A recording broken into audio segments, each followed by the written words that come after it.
call the meeting to order. I'd like to welcome everyone to the December 12th, 2023 regular scheduled Port Clinton City Council meeting in the Wonder Art Loft Chambers at Port Clinton City Hall. Please stand for pledge of allegiance, worship prayer, and a moment of silence for the serving and protecting. To the flag of the United States of America and to the republic for which it stands, one nation, under God, indivisible, with liberty and justice for all. Who art in heaven, hallowed be thy name. Thy kingdom come, thy will be done, on earth as it is in heaven. Give us this day our daily bread. Forgive us our trespasses, so we forgive those who trespass against us. And lead us not into temptation, but deliver us from evil. For the kingdom, the power, and the glory, forever and ever. Amen. Thank you. You may be seated. Will the clerk please call the roll? Ruth Gilman. Present. Margaret Phillips. Present. Richard Morgan. I'm here. Kelly Gangle. Here. Pat Hovick. Here. Jerry Trolley. Present. Kathy King. Here. Council, you please receive the November 28, 2023 meeting minutes.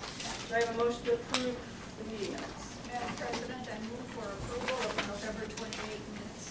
Thank you. Do I have a second? Awesome. Thank you. Any discussion? Okay, I have a motion by Ms. Phillips, seconded by Mrs. King to approve the November 28, 2023 regular meeting minutes. All in favor say aye. Aye. Opposed, the same sign.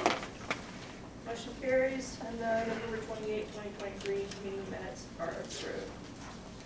The chair notes that certification has been made regarding compliance with the rules and notifications of this meeting. We have no guest presentation. Public comment? Okay. Melanie Guard, 226 Adams Street. Hi. If you could stand. Okay. No, thank you. I'm Melanie Guard. I am a resident here. I grew up here. Left for college, came back. We have property now up here, and I just had a couple things that I wanted to say. I've been kind of studying the situation we've got going on with our favorite topic, which is the short-term rentals. Just had a couple questions and comments that I wanted to make about the ordinance, as well as any restrictions that we may, discuss getting placed on that. So I guess my first question is, if anybody can answer for me, because I'm having, I have some blind spots where I don't know really how we got to this point. Was there like a discussion at some point where we started allowing short-term rentals in residential areas? Like, where did that begin? I believe it began in the 70s, In the 70s? 1970s. So for our zoning, where we have residential areas, is it technically allowed for us to have income-driven properties in residential areas? We have a question for the law director. Actually, there are income-driven properties. People have businesses in the R3 residential district. I spoke with the zoning inspector, and to ask Ms. Gangle's question, why is short-term rental not discussed in zoning? And his answer is, I don't control short-term rentals. I don't deal with them under zoning, so that's why the definition is not in zoning. Gotcha. This was purposely left out of zoning. It's a regulatory section, and it's based off of chapter, I think, 177, the income tax, the transient occupancy tax ordinance, which is, I believe, was done in the 70s. Gotcha. It kind of seems like a hot potato a little bit, because I've been kind of watching some of the previous meetings and coming to some of the previous meetings where we were talking about the ordinance. And we didn't talk about the zoning part because they're not related, but I do see them as kind of related. I do think that it's good that we are putting some ordinances in place for short-term rentals. There does need to be something done about certain things that we're seeing with short-term rentals in town.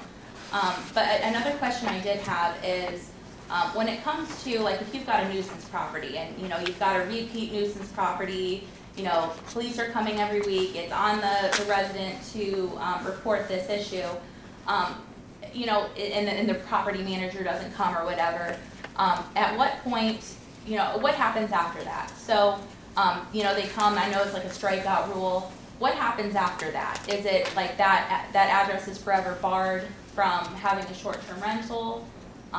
You know, they have to just open up another LLC? Like, how would that work if it ever gets to that point? I can speak to someone. Hi, nice to meet you. I'm Kate, the auditor.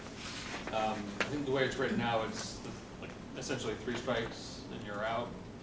As long as my office and safety service director would agree on that, is how it was written or amended. There's an opportunity for a property owner who is suspended essentially to make their case that they should be allowed back in the club and operate if they, you know, have a corrective action plan or they show some evidence of like, oh, there was a mistake, this actually wasn't any of my guess. You know, anybody would be afforded that opportunity. There would be a board review.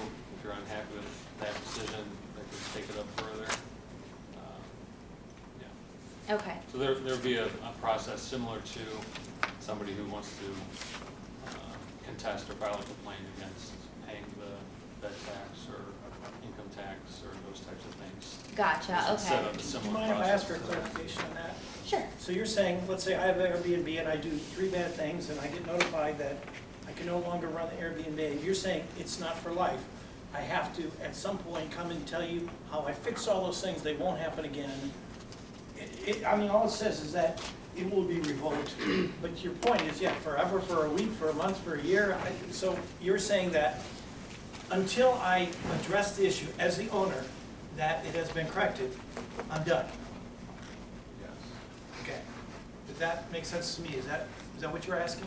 I guess my follow-up question to that would be, how would you fix, if you've got, you know, just thinking, you know, you've got nuisance every weekend, people in and out, you know, parties every weekend. How do you fix that? How can someone demonstrate that they're going to fix that? By not having any additional police reports or people come to the house. We have in. So we'd have to give them that chance to prove that they're not going to have any additional police Well, reports? we have in the regulations that there is an advisory they need to have on their wall, and their guests need to follow the advisory. One thing is they can only have 2 guests per bedroom and 2 additional guests. So that's gonna, if they have 20 people and it's a loud party, obviously they're violating. Also with parking is not to exceed just the general flow of parking for that area. So if you see cars in the yard, in the driveway, in the street, people are coming and going, it's loud, it's noisy, that's gonna, you know, show it's a violation. So what they would have to do, and I do want to preface that until we get this ordinance passed, we cannot go into those enforcement rules. These are things that are done after the ordinance is passed, so I'm just guessing here at this point. Right. But I'm guessing that we would, you know, have them develop a plan saying that I'm only gonna have this many people. We're gonna be quiet at 10 o'clock at night or something, you know, I mean, things like that to show that they've made an effort. And then, I mean, if they violate it, it's, you know, it's a violation, so. Right. There, Yeah, you so know, we're still trying to figure that aspect of it out because, like you said, that's kind of like a Yep. part 2. a lot of it is a part 2. Yeah. And I know a lot of people wanna hear, well, what's gonna happen if this? What's gonna happen if this? What's gonna happen if this? We can't get there until we pass the ordinance. Because the next step is, the city internally, through the administrative department and through the auditor, the treasurer, is gonna develop an application. So an application will be developed, all of the current people who have short-term rentals are gonna be notified of the new policies. They're gonna have time to get into compliance, you know, that advisory form, you know, we'll have to, you know, help them draft that or, you know, do it for them, we're not sure yet. So there's a lot in the enforcement, but what I do wanna let you know though is prior to this ordinance, since the 70s, there have been 0 regulations on short-term ordinances. Right. And they've been around, I mean, they've been around since the 70s. Our income tax, our tax commissioner said that, you know, her family, you know, and others have been aware of properties since the 70s. And the original transient occupancy tax ordinance came out in, I believe it was late 70s. And that just basically said that if you are renting more than 1 room in the city, First it was 1 to 5, but then they changed it ultimately to 1. So if you're renting more than one room, you're holding something out for rent, then you have to pay the city 3% of whatever amount you get, and then you also have to pay the county 3%. And that's how that started, and that initially was to get revenue for the city for operational expenses, for whatever was thought of back then. Right. In the late 70s. So this isn't making, I guess, short-term rentals more expansive. We're not, this is more, we're making things restrictive. We're Right, yeah, restricting you're a more lot. so governing, you know, how that is. And, And we're also holding the owners more accountable. Because some Yeah. of the concerns that a couple of the individuals had was, well, you know, they were having a loud party and we called the police got there, these people are from out of town, they're just here for a night, they're gonna be gone tomorrow, oh, by the way, the owner lives in Michigan, we can't get a hold of them. right, So we took all these different ideas from different cities that have already put these into place. And we said, okay, well, you know, if they live in Michigan, they need to have someone local so that person can get in their car, come talk to the police department, try to get the issue resolved. And that person also has the ability to say, get out. mm-hmm, You know, you gotta go home. I don't care where you go, you have to go. right, So that hopefully resolves that issue. And then we've tried to make some things nuisances. You know, and nuisance is basically anything you do that you're knowingly doing. You know, Right, yeah. That's gonna affect other people. Try to do that. We're trying to, you know, say, hey, you can only have so many people. You can't be stacking bunk beds all over, you know, the basement and put one in the closet and put one in the bathroom. You have to really, you know, adhere to these amounts of people that, you know, can only be there. And I think a lot of those issues may have been issues previously, and so we're trying to, you know, say, hey, you can only park, you can't be overloaded on parking, you know, you can only do this or can only do that. So in addition to paying that transient occupancy tax, now they're owning more responsibility because they're saying, one, whether they do or not, they're saying, I read your codified ordinances and I'm gonna follow them. Two, they're saying that, you know, I am gonna be super responsible for my people because not only am I gonna be responsible, but if I live far away, a local person will be responsible. And then three, they're acknowledging that they could be shut down. This is, you know, and a lot of these, I don't know how many, but probably most of these were purchased as a business opportunity. Not as a dwelling, not as a home, not something they live in. It's very easy when you go to the auditor website and you see their address is out of town, and then you look on the bottom, it says Right. homeowner credit, and they don't have it. So, you know, I mean, if you're telling somebody you're making, you know, $1,000 a month and we're shutting you down, they're gonna take that a little more seriously than before. Right. So we're hoping if you put all those things together, that we can just make, you know, you not even aware that you have a short-term rental next to you because they're so compliant. that'd be the perfect world, Well, right? that's what we're hoping for. We're trying to get there. Yeah. So, And I do think that this ordinance, you know, would help with those certain things, and, you know, Yes. Can I just add one piece that I left out before? I wanted to verify how it's written. There's suspension, which is temporary, assuming that whoever the owner is, the operator, comes into compliance and fixes whatever problem. I understand what you're saying about, well, if it's a different party using it, I understand, but if it's, generally it would be established that somebody could be suspended if they respond to promptly within 15 days and fix whatever it is, say trash all over the yard or other disruptions. well, and, If they don't do that, yeah, by 30 days, they can be they can be revoked. revoked, Period. and then we don't know what that Correct. totally looks like yet. I know in previous meetings, y'all have talked about, you know, revisiting it after a year. And like I said, you know, there's things I drive around town and see, and I know it's, you know, short-term rental related, and I'm like, oh, I know the ordinance will fix that, so that's good. I guess for me, you know, I don't really have too much of an issue with the ordinance as long as eventually, you know, we're in a totally different place than we were from the 1970s. There was no Airbnb and accessibility to other people's properties to, you know, stay at, you know, for the weekend, you know, like it just doesn't even compare. So I do support, you know, what you're doing for the ordinance. I just hope that we follow up that with some sort of restriction on Airbnbs in town or short-term rentals in town, because housing is getting impacted. The people who are renting in town will tell you, it is a challenge.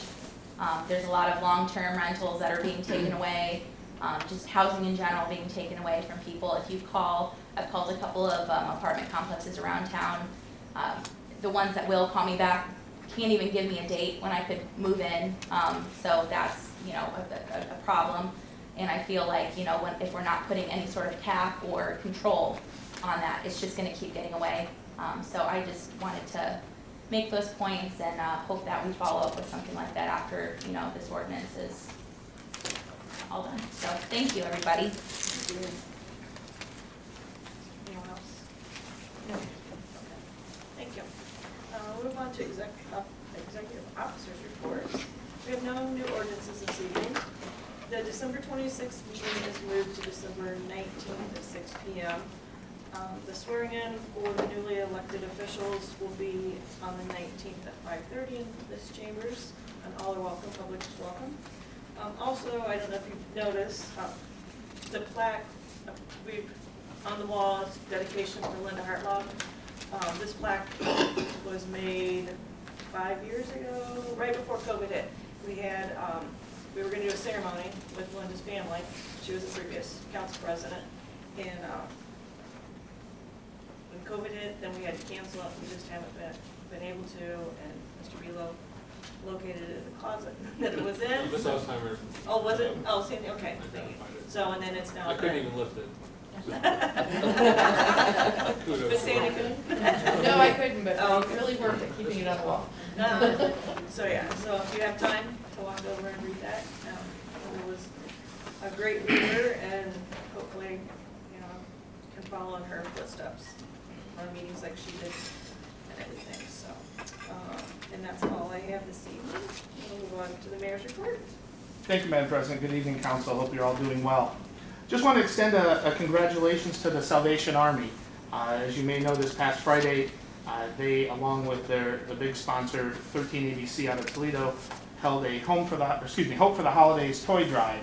It involved, obviously, the Toledo office, Bowling Green, Findlay, and Port Clinton.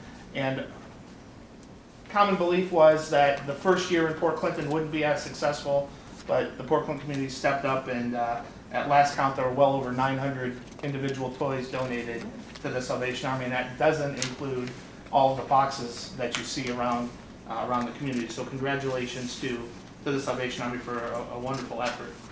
In that same venue, this Thursday, the city has agreed to ring the Salvation Army bell at the Friendship Food Store all day long. Every time slot has at least one person.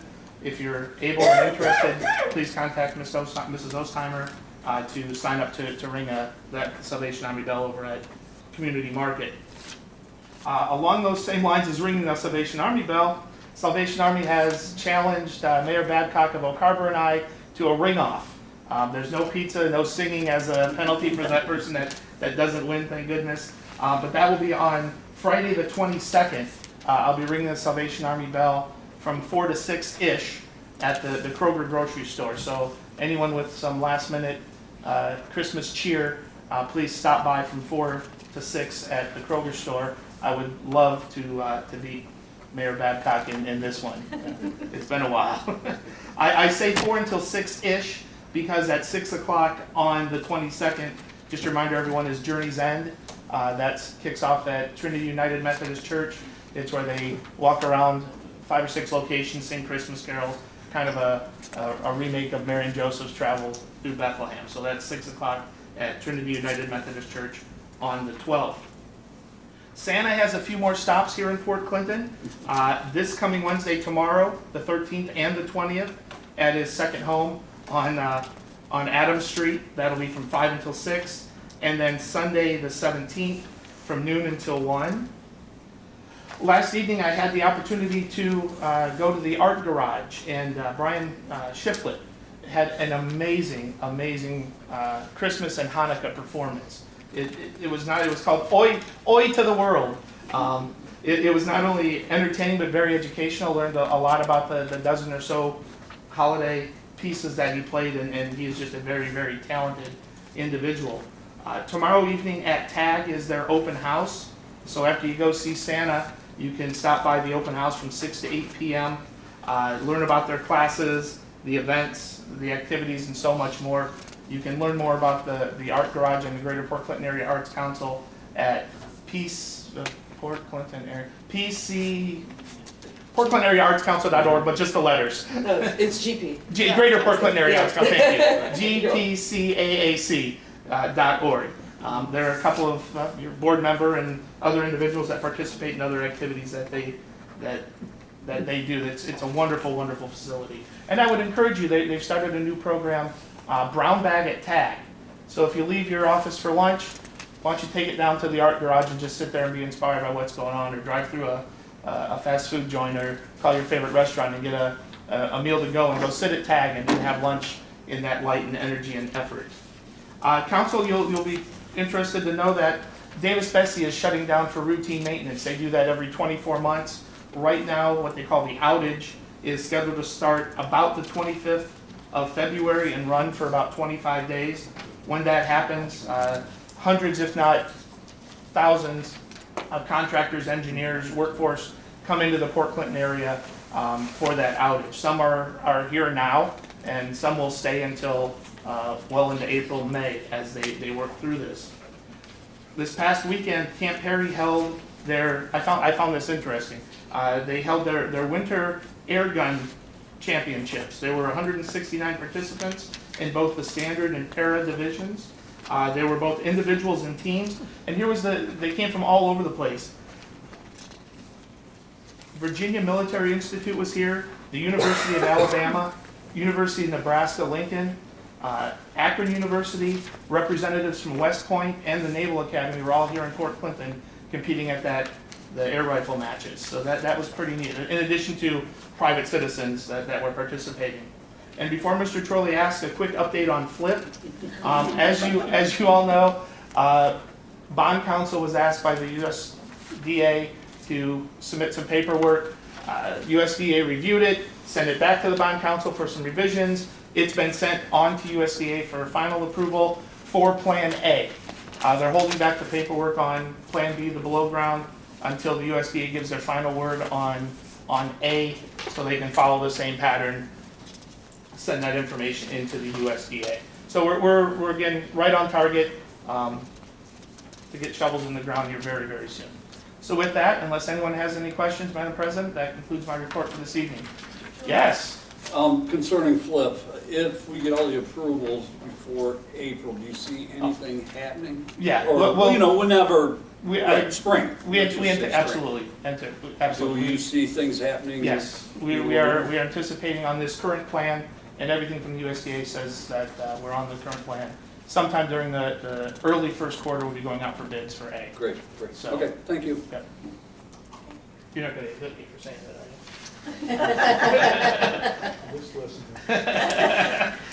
Thank you. We'll move on to the auditor. Thank you, Madam President. Council, good evening. As you were all made aware, Moody's Investor Services announced on December 8th an upgrade in the city's issuer rating from to an A3 from Baa1. So that credit upgrade is a significant importance to us and lower our borrowing costs in the future. It's the first upgrade that I saw on the record, so that's good.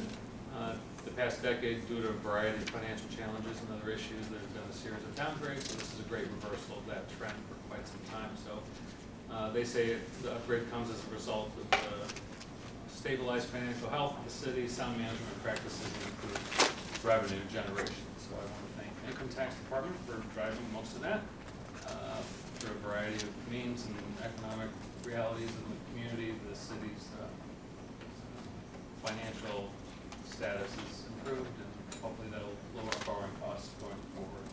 So including most likely when we do the short term, the interim financing, the bond anticipation notes for the road infrastructure repayment project in the spring.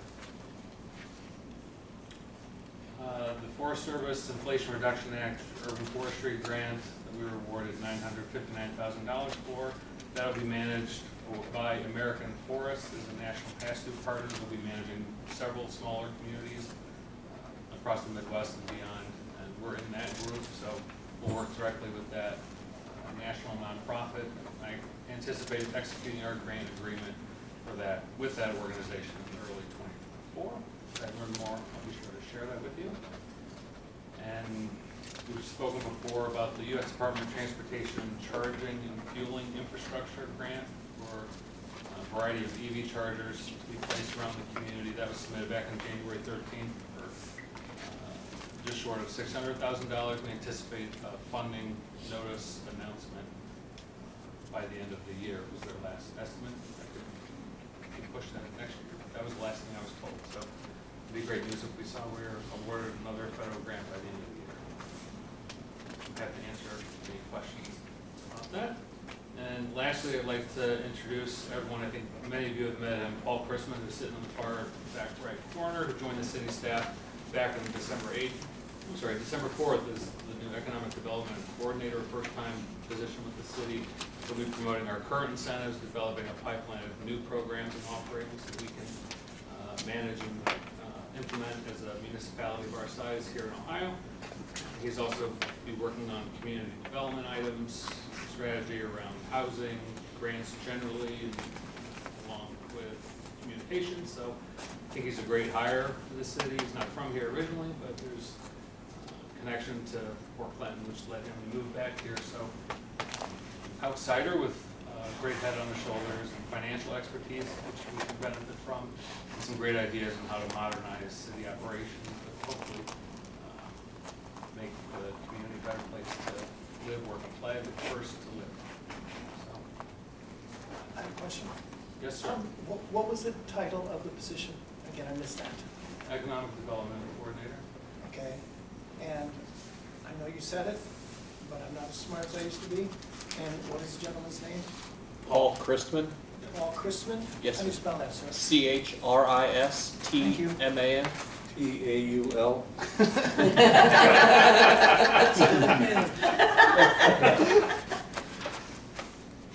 can handle that. Thank you. Thank you. Does anyone have any questions for the auditor? Okay, move on to the treasurer's report. Yes, as of today, the bed tax, we had expected revenue of $325,000. We are currently at $324,927.37 collected. And our dock tax, we were at $21,000, and we are currently at $20,730.50. So at this, our penultimate meeting for the year, we are short by budget $342.13, but we should get it. So, right, great job to Sandy, and our budgeting was right on. Thank you. Council, I have a question for the treasurer. Any questions for the treasurer? Okay, move on to law director. Nothing tonight, Madam President. Okay, thank you. Treasurer's reports, Mr. Colston. Yeah, it's just, we may have to do something next council meeting with the Republic contract. As you knew, Mr. Martin had a 5-year contract in there. It's up on March 31st. We are supposed to give them notice. In that contract, it says you have 3 one-year ups you can do. So I'm waiting for some numbers back from Republic. There's a few other issues on some billing issues that I'm working on with them. So we may have to do that. That would fall into the 90-day period to be able for you guys to okay us to do that and move forward. So just want to throw that out there. I'd ask Ms. Shanker to probably do something on Monday. If that happens, I'm waiting for the numbers back. Hopefully we get them by this weekend. So that's all I have. I just want to give you an update. The other thing is, this is the last week of leaf pickup. So if somebody has it, better get them out there, Mr. Morgan, and we'll be ready to go. Okay. So just to give you a warning there. And then last thing is, we had a lot of complaints about the grass at Standard Products, the old Standard Products. That got taken care of by a contractor, and so that helps out. There was animals going over to the fountains and everything, so that has been solved. So that was a great thing we got done, I guess. So, thank you, and everybody that came to the Christmas party, thanks. It was a good time, I thought. Very nice. Okay, Mr. Chrisman, did you have anything to add, or you want to share something about yourself? I don't think so. I've been here for a week. I'm already and up to my neck, so that's good. Plenty to do. Nice to meet everyone. And if anybody wants to know more about me or if they have questions for me, just find me afterwards and we can talk. Thank you. We'll move on to committee reports. Finance, Mrs. Host. We had a meeting tonight discussing ordinances 28-23 and 29-23 prior to its third reading next meeting. Thank you. Environment and Public Works, Mr. Trolley. Yeah, I apologize to council. I have the minutes completed from the last meeting and I failed to send forward them to Ms. Olsheimer, so you'll get them this week. Thank you. Safety Services and Disposal. Thank you, Madam President. We don't have anything that we're working on now because we're hoping that we will pass the short-term rentals today, as we've been working on this time after time after time, trying to find all the little nitty-gritties to take care of them now. So a year from now, when we look at this again, maybe we won't have to really do much in the way of adjustment because people will be happy with what we have. That's it. Thank you. Thank you. Economic and Community Development. Nothing tonight, Madam President. Thank you. We have nothing under correspondence. We will move on to readings of ordinances, resolutions. Madam President, can I mention one thing about ordinance 29 I should have mentioned? Sure. It looks like I won't be able to be at the next meeting. However, I briefed the Finance Committee that there'll be a coming amendment to make some last-minute fine touches and some changes to the different funding levels in there. That's what's historically been done at the last meeting to accommodate end-of-the-year spending, which is driven by revenue, but also needs of the city. So what you see before you in that total is pretty darn close to what we'll need. I just won't know until Monday the exact numbers that I'll need you to make. And I estimate, upon looking at it today, 4 or 5 changes of less than $15,000 out of a $16 million budget. So if you would accommodate that, I'd appreciate it. Wait till next week and then approve it after you have a chance to review the amendment, which should come across to everybody by Monday, the day before the next meeting. Okay. We move on to third readings. Would the clerk please read by title and summary only ordinance 24-23 as amended? Ordinance number 24-23 as amended, an ordinance modifying Part 7 of the Port Clinton Codified Ordinances by ordaining Chapter 735, short-term rentals, in order to establish a registration program and guidelines for the operation of short-term rentals and declaring an emergency. Thank you. Does council wish to take any action as to ordinance 24-23? Madam President, I would like to retain the emergency clause. Thank you. Do I have a second? Madam President, I apologize. There was an amendment that was made that was given to council that needs to be read into the record. Today, I emailed all of you the amendment, number 2. Yeah. Is it marked? Yes, we got pronounced that. Mark, Yeah. And the email is. But I corrected it and sent that to 2. She had me change it.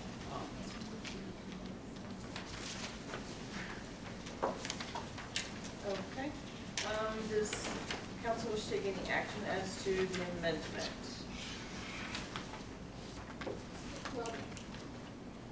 well, what we have to do is do I have to remove the emergency and just go to the amended part?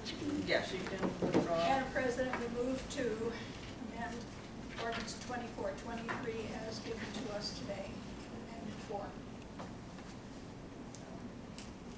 And would the law director specify those so that we can put it on the record? Is it just,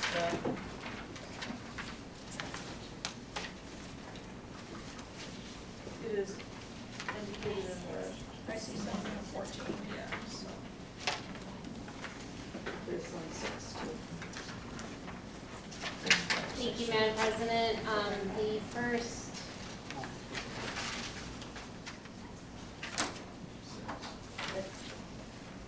amendment. Under I'm section, gonna let Mr. Bueller do it. Okay. I don't have copies. Under the registration requirements, it was just a clarification, 73504 in red, instead of all conditions of this chapter, it would be all applicable codified ordinances to make sure that everyone is playing by all the rules. even beyond that provision in this ordinance. The second is found. Scrolling.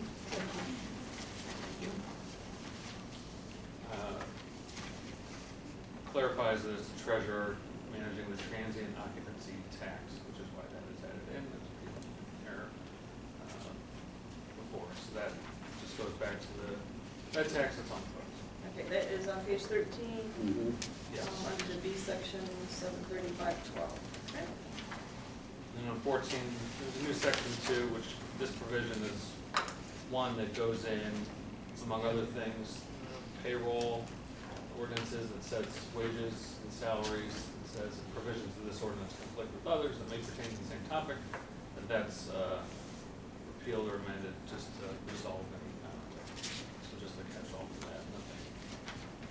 And that is page 14, under Yes. 735.14C, section 2, and then it changes the previous section 2 to 3, section 3 to 4. And that's the entirety of what we're Okay. seeking council to act on. Do I have a second? I'll second. Thank you. Any discussion as to the amendment at this point? I just have one quick question. With that section 2 that's added, do we actually go back and change those ordinances ever? Like, the only one that I know of that conflicts currently is the sign ordinance. It has to do also with who does operating certificate. Right now it is a treasurer. This would reconcile that. That was a bid tax thing. Catch that. And, yeah, oh, that's the front yard sign, like the house on Perry Street, Fulton, for example. Do we go back and change those other ordinances, or this just supersedes them? So that gets reconciled when council sends, there's a firm that manages all the codified ordinances that goes through and does that markup necessary. Makes the, So we're gonna amend the sign ordinance first to council, then it goes to Walker Brick Company. Put it in there. So, yeah, we're gonna fix that one. Also, Mr. Bickley is, when's the next planning commission meeting? It's this Thursday, the 14th. This Thursday, the 14th, he's going to present the issue with that one sentence in zoning, and he's gonna request planning commission to remove it, and then it will be brought to council probably next year. Okay. For the first meeting, the second Tuesday of January. And that is, I'm sorry, no, there's gonna be the public hearing, and then it'll be brought to council. So that's, we're looking to do that as well.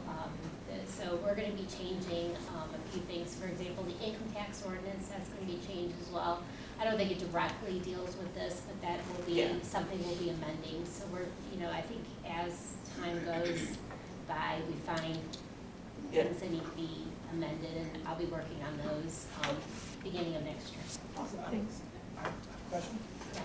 So, Ms. Schenker, that when you talk to Mr. Bickley, that will address what Ms. Carr brought up about the zoning says one thing and this thing, that will make that consistent, Yeah. hopefully. Well, Mr. Bickley, what he indicated was that he does not control short-term rentals. The zoning ordinance does not control short-term rentals. So it needs to be amended, clarified, fixed. Okay. And It will fix that inconsistency is the plan anyway. Yeah. Okay, thank you. And if there's any other, well, actually, I'm also gonna state this, I think there are a couple other things that need to be amended in zoning that we'll probably do all together. Okay. Any further discussion? Okay, I have a motion by Ms. Phillips, and seconded by Ms. Trolley to amend ordinance 24-23 as previously stated. Will the clerk please call the roll? Kelly Gangle, Yes. Jerry Trolley, Yes. Kathy King, Yes. Pat Hovis. Yes. Richard Morgan, Yes. Beth Gilman, Yes. Margaret Phillips. Yes. Okay, motion carries by a vote of 7-0. Ordinance 24-23 is amended.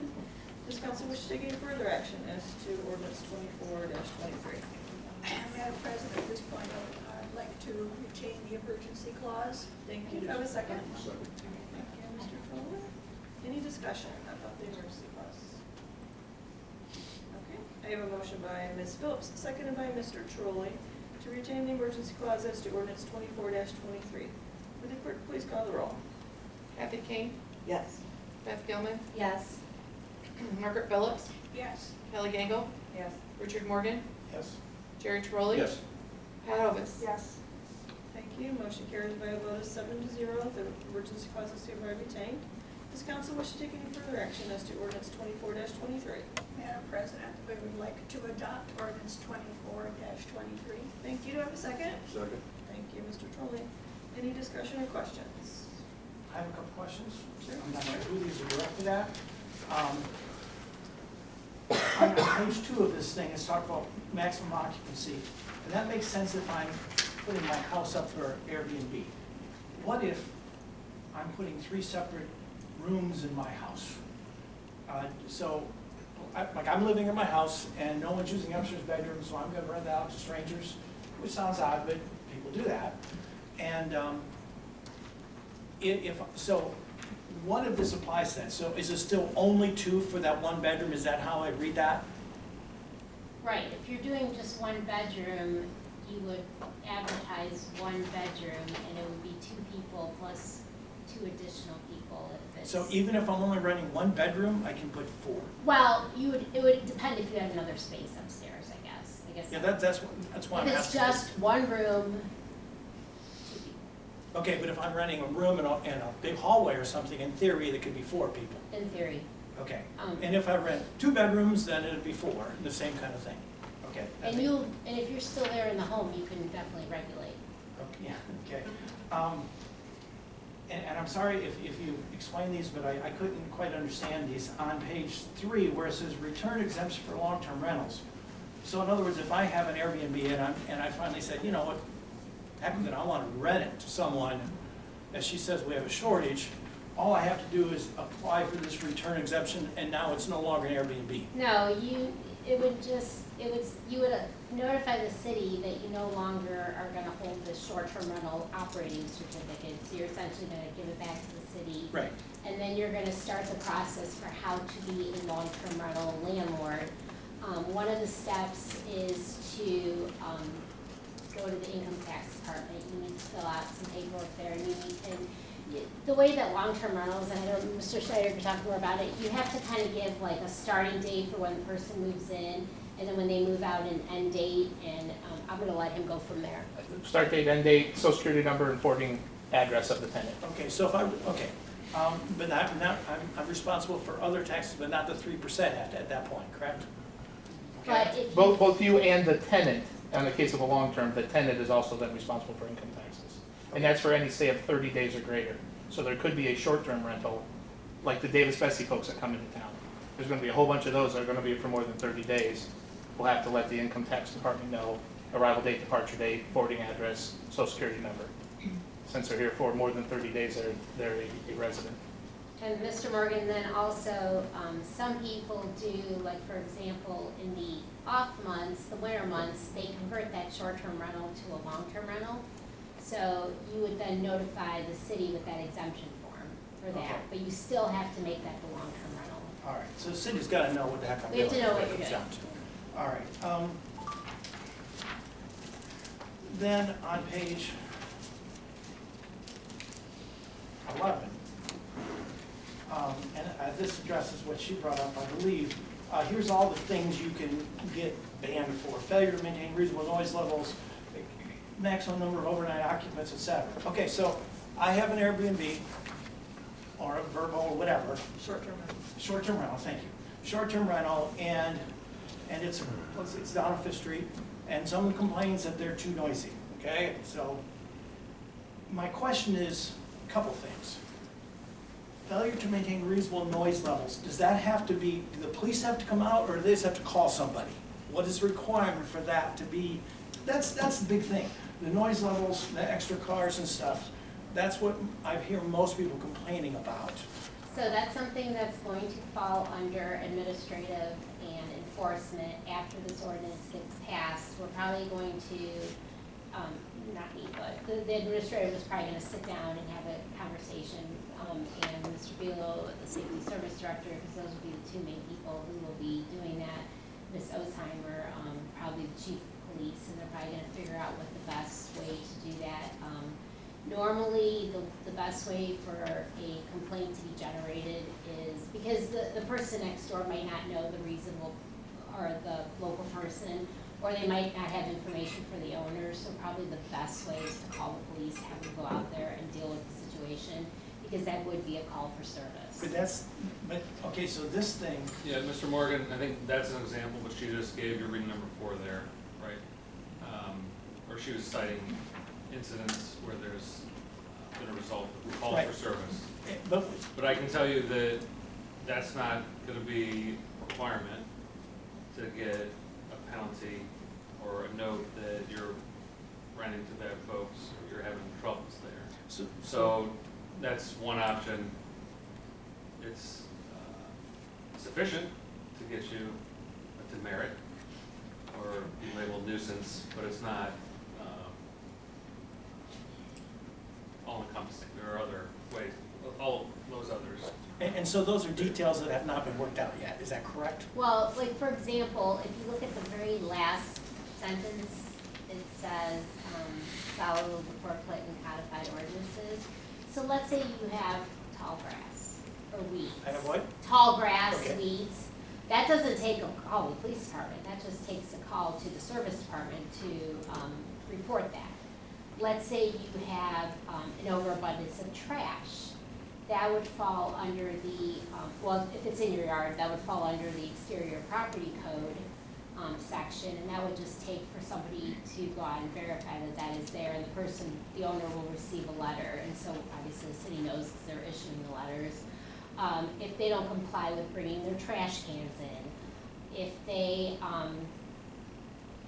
leave stuff on in the boulevard for over 24 hours, that too will, and this could be the owner. I mean, if the owner, like, let's say wants a new washer and dryer and they put their old one out and it's out there for 2 weeks. Right. So it's not just a call to the police, it could be from a variety of sources. I understand all those make sense.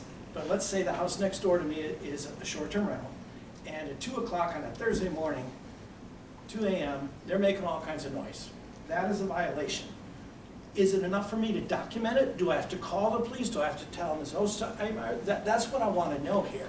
In theory, speaking in theory, we would assume you either have to call the city or the police, or both. Okay, so I just can't have a little notebook and say they were Well- noisy on September 9th, 12th, and 15th. Absolutely not.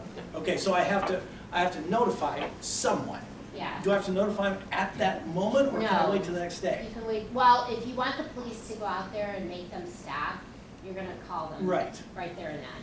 If you want to, you know, some people don't feel comfortable calling the police because they don't wanna be the person who made the complaint. You can call the next morning, but it's more effective, I would assume, if you do it right then and there. Okay, I just think that has to be clarified. Mr. So, Morgan? you know what that I can is? tell you, in that particular instance, say it is 2 o'clock in the morning, the police department's maxed out, they're dealing with other things. If somebody documents it somehow, video, whatever, just because the police couldn't dispatch somebody quick enough because they're dealing with other things, say 4th of July weekend, whatever, we'll happily consider anything like that, just like we get problem reports now, those types of instances. So, yeah, having a call for service by law enforcement or the fire department or EMS is not required. Okay, But that would be one option. okay, and then, I'm sorry, I still have a couple more. You have at this point, there is a board of review. Did I miss who was on that board of review, or is that not settled yet? Once this ordinance gets passed, that process will take place prior to March 1st of 2024. Okay. And that'll be brought to council, so All right, and my council will final be able question. to. I'm sorry for a bunch of them. As she said, okay, so this person next door to me has made noise on 3 nights in a month, and I've taken videos and I've shown them to the city. I didn't call the police, or maybe I did, but I have 3 things. So then they're referred to someone, this board. I don't know who this is. We don't know No, the yet. board comes after. Okay, but who is the one going to say, you no longer can do They this? receive a notice, they're gonna be served from the city, they're going to be served, from the auditor, safety service director, probably, and like I said, I'm just kind of Right, I speculating. understand. I'm envisioning like a joint letter, saying, you know, we had a noise complaint on such and such date, on such and such date, on such and such date, if, you know, if that's the scenario we're going with. And at this time, you're suspended, and then they would have to either, have 15 days to remedy it, or they can come and there's one section where if they're like, I didn't even have anyone renting that day, they can come and show that they weren't the ones who did it. And I can't remember the other one offhand, I apologize. Well, my problem is if it's a garbage can or a parking or stuff sitting in the curb, those they can come and say, look, I fixed all these. But let's say they rent to noisy people, and again, I think this is what people are concerned about. Their neighbors make a noise that isn't normal for a residential area, because these people are here, it's Lake Erie, and they're partying, et cetera, so I understand that. So I've had 3 times in the last month, and whoever does this says, you are banned for now, and they come and say, okay, I'm gonna fix this. How do we know they fix it? First of all, I'm gonna say this, you need to substantiate it, because your noise level and my noise level could be totally different. So you can't just call me and say, hey, it was loud last night. No, I understand You that. have to, I say if it's 2 in the morning, you call the police to make a report, because that's the only way the police can go. We've called many times to different bars in town that the music people say is too loud. They go there and say it's not, okay? So just because I say, well, this was loud for me, it may not be loud for her or him or whatever. So the police will make that determination. If they do, then I will get that message. Mr. Belo and I will make that decision. And that's how the thing will go. If they say, no, it really wasn't that loud, that does not count as a strike against them, okay? Because that can't be, because if you don't like that person as you're their neighbor, you'll call every night. Hey, it was loud tonight, it was loud tonight, you know? That's not fair to the person renting either. So ultimately, it's up to the police. Curious how this ordinance will help address the initial concerns that were brought forth to council by the citizens who said they would call the police, and the police would do nothing. The reason why the police said they said they would do nothing, I don't know if it's I would, can't comment could, on should, but the problem with that particular residence, the owner was in Michigan, and so they couldn't get a hold of the owner in Michigan, and they could not get any type of resolution. Which is why we talked about the responsible local person, so that type of situation could not happen. That was the problem there, and then the property was sold to a different owner, and so I don't think the police ever got through to the person, you know, who initially was writing to people. Also, just Mr. Morgan, just to let you know, if you look at page 4 under number 11, you know, on the notification, there's that advisory, and the last thing that they're gonna have to advise their tenants is that the renter is responsible for complying with this chapter, and the renter may be cited or fined by the city for violating any provisions of this chapter. So that puts the renter on notice that one of the things is you can't be super loud. You can't have too many cars. You can't have more people than what's stated. So we're just trying to see, we're not sure about enforcement yet, but if the renter is put on notice, we have a responsible local person there, you know, you would hope the outcome would be, okay, I'm sorry, we'll turn it down, you know, and then leave. Or if they don't, if the police have to go back another time, I can only imagine that the responsible local person is gonna be like, get out. Right. Now, I'm not criticizing what this says. I just, my final question is, and I don't think I may not have explained it well enough. Next door has an Airbnb, short-term rental, and 3 times, and let's say I've called the police, and 3 sets of renters, different renters, have been out in the hot tub making noise at 2 o'clock in the morning. So after the 3 strikes are out, and you cancel their short-term rental license. Well, in here, I believe the first step is suspending it. Suspending it, okay, They right. receive notice that their license is going to be suspended for whatever the violation is gonna be, and that process is on page 12.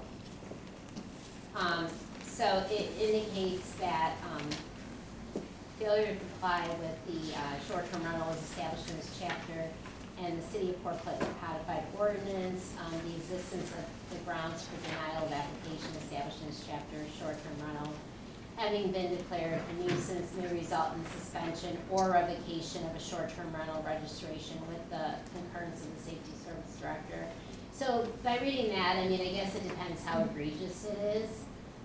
If it's super egregious, they may decide to revoke. If it's not super egregious, they may just suspend, but then the next. So revoking is an option, so if they decide to suspend it, and then they reapply the next year, and they come back, and the same thing happens again, at that point, the city can say, the heck with you, we're gonna revoke it, you can't do it ever again.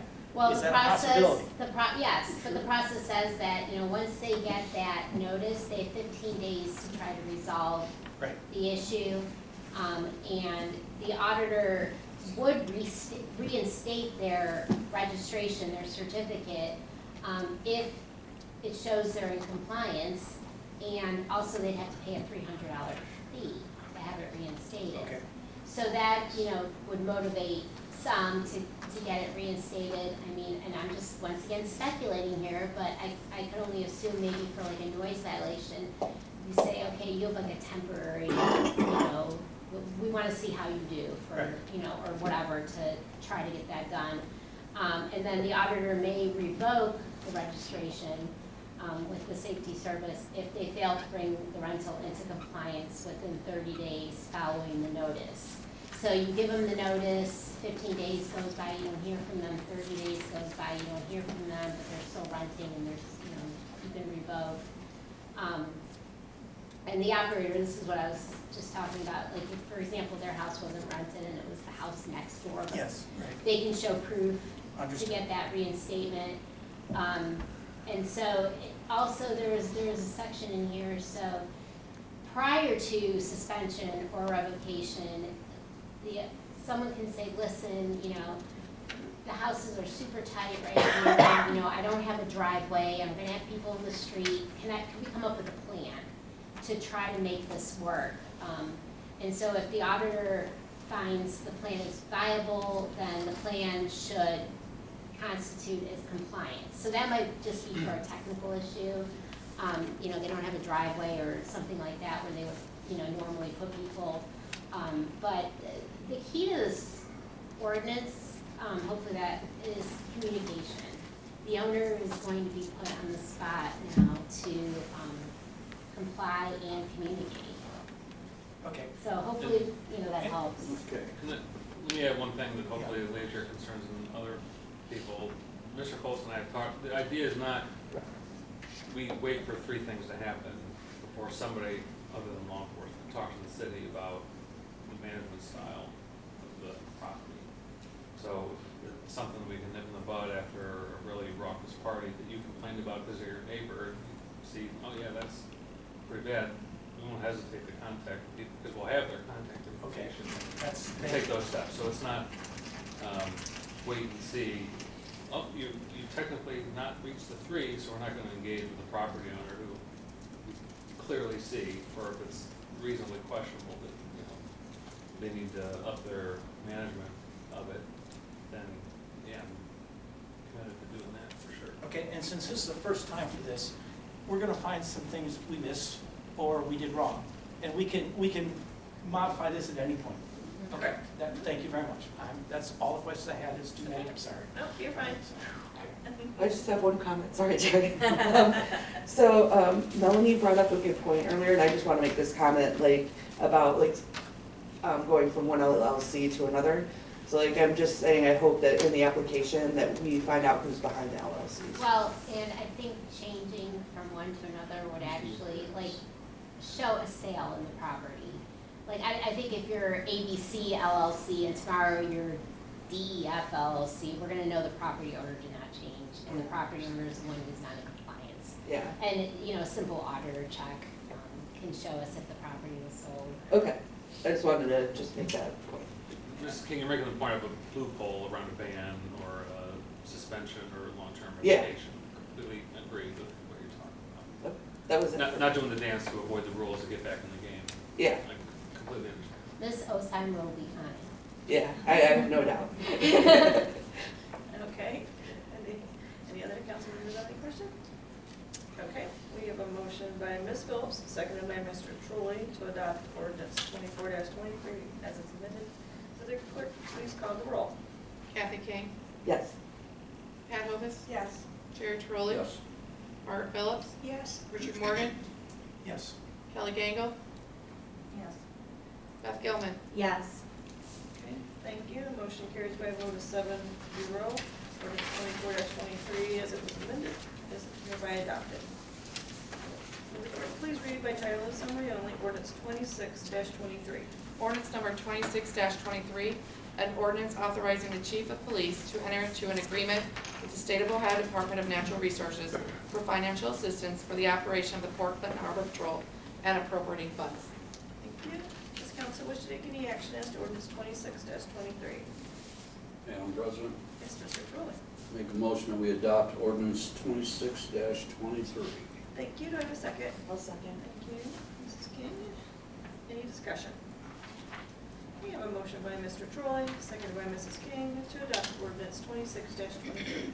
Will the clerk please call the roll? Richard Morgan, Yes. Kelly Gangle, Yes. Kathy King, Yes. Jerry Trolley, Yes. Beth Gilman, Yes. Pat Hovis, Yes. Margaret Phillips. Yes. Thank you. Motion carries by a vote of 7-0. Ordinance 26-23 is hereby adopted. Will the clerk please read by title and summary only resolution 23-13? Resolution number 23-13, a resolution of support for the Portage River Arts and Recreation Corridor and the inclusion of certain projects in the state capital budget. Thank you. Does council wish to take any action as to resolution 23-13? Madam President, Mr. Trolley. make a motion that we adopt resolution 23-13. Thank you. Do I have a second? Thank you, Mrs. King. Any discussion? Okay. I have a motion by Mr. Trolley, seconded by Mrs. King, to adopt resolution 23-13. Will the clerk please call the roll? Beth Gilman, Yes. Richard Morgan, Yes. Margaret Phillips. Yes. Pat Hovis. Yes. Excuse me. Jerry Trolley. The king. Yes. Kathy King. Yes. Oh my gosh. And Kelly Gangle. Yes. Thank you. Motion carries by a vote of 7-0. Resolution 23-13 is hereby adopted. We move on to second readings. Will the clerk please read by title and summary only, ordinance 28-23? Ordinance 28-23, an ordinance appropriating certain funds for the operation of the city of Port Clinton, Ohio. Thank you. Does council wish to take any action as to ordinance 28-23 this evening? Seeing none, ordinance 28-23 will move to its third reading at the next regularly scheduled council meeting on December 19th, 2023. Will the clerk please read by title and summary only, ordinance 29-23? Ordinance number 29-23, an ordinance amending ordinance number 3-23 as amended of the city of Port Clinton. Thank you. Does council wish to take any action as to ordinance 29-23? Seeing none, ordinance 29-23 will move on to its third reading at the next regularly scheduled council meeting on December 12th, 2023. We have no first reading, so we move on to business from the floor. Mr. Morgan. Yes, Mr. Colson, I went by the beach. It's wonderful. They had a pile as big as my house of stuff they pulled out of there. Okay, not quite. And it's not exactly back to virgin sand, but compared to what it was 2 years ago, it's 98% better. It looks really good. So thank you for that. Mrs. Gable? Ms. Phillips? Thank you, Madam President. People, when they talk to me about town now, they have to do it almost tongue in cheek because they're saying things like, well, aren't you ever going to fix the roads? And of course, we know that we have to wait for all the powers that be to do their thing, and we're working on it, right? Right, Mr. Mayor? Never heard of any infrastructure project at all. I don't know what you're talking about. Thank you. Thank you. Mrs. Hovis? Nothing tonight, Mr. Trolley? Yes, I would like to thank the auditor's office, the administration, the tax department, and council for, the Moody's has helped great. It's been a long, long time. Thank you. That's it. Thank you. Mrs. King? Nothing today. You, Mrs. Gilman?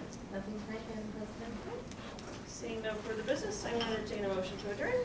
Madam President, I move this August body adjourn. Thank you. A second. Yeah, I'll say. Mr. Chirley. I want to stay on the chair. Motion by Ms. Phillips, seconded by Mr. Foley to adjourn. All in favor, say aye. Aye. Opposed, the same sign. We're adjourned. Thank you very much.